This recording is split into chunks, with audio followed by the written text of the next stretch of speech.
लोकसभा चुनाव के बीच मुस्लिम आरक्षण पर तेज हुआ घमासान। पीएम मोदी ने राहुल गांधी के मुसलमानों को आरक्षण देने वाले भाषण का वीडियो सोशल मीडिया पर पोस्ट किया। राहुल गांधी वीडियो में मंच से मुसलमानों को आरक्षण देने की बात कर रहे हैं। 12 साल पुराना है राहुल गांधी का ये भाषण का वीडियो। पीएम मोदी ने झारग्राम की अपनी जनसभा में कहा, बाबा साहब अंबेडकर धर्म के आधार पर आरक्षण के खिलाफ थे, जबकि इंडिया अलायंस वाले SC, ST, OBC का आरक्षण छीनकर अपने वोट बैंक को देना चाहते हैं। पीएम ने कहा, मैंने 23 अप्रैल को किया था चैलेंज कि कांग्रेस लिख कर दे कि SC, ST, OBC का आरक्षण छीनकर मुसलमानों को नहीं दिया जाएगा।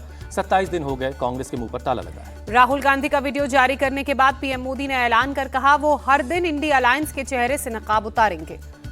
पीएम आज वाराणसी में आयोजित मातृशक्ति सम्मेलन में शामिल होंगे। 25,000 से ज्यादा महिलाएं इसमें हिस्सा ले रही हैं। पीएम मोदी देश की आधी आबादी की पूरी भागीदारी की करेंगे चर्चा। महिलाओं के लिए बनाए गए कानूनों की विशेषताओं के बारे में बताएंगे।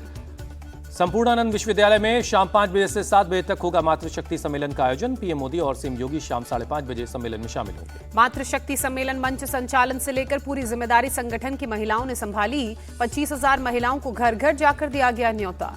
मातृशक्ति सम्मेलन के बाद पीएम मोदी बेरका गेस्ट हाउस में रात में आराम करेंगे। 22 मई की सुबह 11:30 बजे वाराणसी से रवाना होंगे। पीएम मोदी की आज बिहार और यूपी में चुनावी रैलियां, 3 जनसभाओं को करेंगे संबोधित। पीएम बिहार के पूर्वी चंपारण महाराजगंज में करेंगे रैली। शाम करीब 3:45 बजे प्रयागराज में जनसभा है। सीएम योगी आदित्यनाथ की आज यूपी में तूफानी रैलियां, श्रावस्ती, डुमरियागंज, संत कबीर नगर, बस्ती और आजमगढ़ में करेंगे जनसभा। पटना में दिवंगत बीजेपी सांसद सुशील मोदी के घर गए पीएम मोदी। परिवार वालों से मुलाकात कर सुशील मोदी को श्रद्धांजलि दी। प्रधानमंत्री नरेंद्र मोदी ने पटना में बीती रात रोड शो किया। सड़क के दोनों तरफ उमड़ी लोगों की भीड़। केंद्रीय गृहमंत्री अमित शाह आज ओडिशा में संभालेंगे प्रचार की कमान। संबलपुर, केंदुझर, ढेकनाल और नयागढ़ में जनसभा है। 4 जून के बाद राहुल गांधी को कांग्रेस ढूंढो यात्रा निकालनी पड़ेगी, लेकिन दूरबीन से भी नहीं दिखेगी, अमित शाह का बयान। दिल्ली से इंडिया अलायंस पर अमित शाह का अटैक, कहा हम एटम बम से नहीं डरते, POK लेकर रहेंगे। अमित शाह ने दिल्ली में बीजेपी के क्लीन स्वीप का दावा किया। कहा, केजरीवाल कुर्सी से फेविकॉल की तरह चिपके हैं। 4 जून के बाद उखड़ जाएगा फेविकॉल। दिल्ली के सीएम अरविंद केजरीवाल आज शाम 6 बजे कन्हैया कुमार के लिए भजनपुरा में रोड शो करेंगे। नॉर्थ ईस्ट दिल्ली के कांग्रेस के उम्मीदवार हैं कन्हैया कुमार। राजनीतिक स्वार्थ के लिए कांग्रेस सांप ने गठबंधन किया। बीजेपी अध्यक्ष JP नड्डा ने साधा निशाना। दिल्ली में मनोज तिवारी का कांग्रेस पर हमला, बोले कांग्रेस ने ठाना है कि उसे राम मंदिर पर ताला लगाना है, अनुच्छेद 370 को वापस लाना है। जनता इन बातों को ध्यान में रखकर वोट करेगी। मनोज तिवारी ने कहा, मैं हिंदू मुसलमान सबसे अपील करूंगा कि कांग्रेस की नफरत फैलाओ, दंगा कराओ नीति से दूर रहें, इन्हें देश को बांटने की कोशिश के लिए सबक सिखाएं। राजस्थान के मुख्यमंत्री भजनलाल शर्मा बोले, दिल्ली की जनता अरविंद केजरीवाल के नाटक को जान चुकी है। एक तरफ पंजाब में वो कांग्रेस के खिलाफ लड़ रही है, वहीं दिल्ली और हरियाणा में दोस्ती निभा रहे हैं। भजनलाल शर्मा का बयान, दिल्ली की लोकसभा की 7 सीटें हम जीतेंगे ही, आने वाले समय में दिल्ली में हमारी सरकार भी बनेगी। मंडी से कांग्रेस उम्मीदवार विक्रमादित्य सिंह का कंगना रनौत पर हमला, कहा जिन मंदिरों में जा रही कंगना रनौत उनकी सफाई जरूरी है। विक्रमादित्य ने कंगना रनौत को बताया 2 नाव पर सवार। कहा, एक पैर मुंबई तो दूसरा पैर हिमाचल में फंसा रखा है, जल्द ही डूबेगी कंगना की नाव। लोकसभा चुनाव के 5वें चरण में 6 राज्यों और 2 केंद्र शासित प्रदेशों की 49 सीटों पर हुआ मतदान। करीब 60.48% लोगों ने वोटिंग की। पश्चिम बंगाल में सबसे ज्यादा 76.5% हुई वोटिंग। सबसे कम महाराष्ट्र में केवल 54.33% लोगों ने मतदान किया।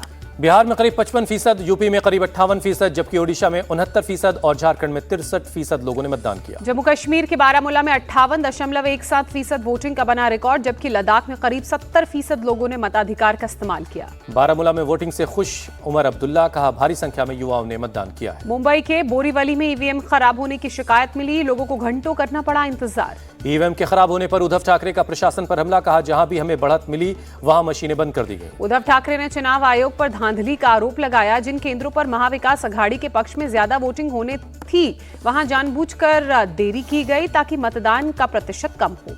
उद्धव ठाकरे का बड़ा दावा, आज करेंगे उन मतदान केंद्रों और चुनाव अधिकारियों के नामों का खुलासा जहां कथित रूप से वोटिंग में धांधली हुई है। डिप्टी CM देवेंद्र फडणवीस ने उद्धव ठाकरे के आरोपों को गलत बताया। कहा, अपनी हार को सामने देखकर उद्धव ठाकरे बहाना बनाने में जुट गए। शरद पवार का बयान, कैंपेन में सबसे ज्यादा मेहनत करने वाले नेता है मोदी, इसे नजरअंदाज नहीं किया जा सकता। इस लोकसभा चुनाव का रिजल्ट अलग होगा। मोदी सरकार से किसान और युवा नाराज है, शरद पवार का बयान। राहुल गांधी का पीएम मोदी शहजादा कहकर मजाक उड़ाते हैं, ये ठीक बात नहीं है, शरद पवार का बयान। असम के मुख्यमंत्री हिमंता बिस्वा शर्मा ने कोलकाता में रोड शो किया। तेजस्वी सूर्या के साथ मौजूद रहे।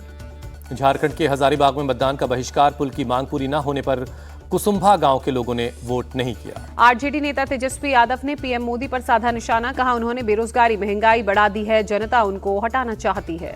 तेजस्वी यादव के बयान पर जीतन राम मांझी का पलटवार, बोले ये लोग दिन में सपना देख रहे हैं, 300 क्या इन्हें 30 सीटें भी नहीं मिलेंगी। जीतन राम मांझी ने निशाना साधते हुए कहा इंडी गठबंधन घमंडिया गठबंधन है, इनके पास न नेता है, न नीति और न नियत। लोकसभा चुनाव के बीच बढ़ी आम आदमी पार्टी की मुश्किल, ईडी ने गृह मंत्रालय को सौंपी रिपोर्ट, आम आदमी पार्टी को विदेशों से हुई करोड़ों की फंडिंग। ईडी की रिपोर्ट के मुताबिक 2014 से 2022 के बीच हुई पार्टी को विदेशों से funding, America, Canada, New Zealand, Austria, Saudi Arab, UAE, Kuwait और ओमान से आया फंड।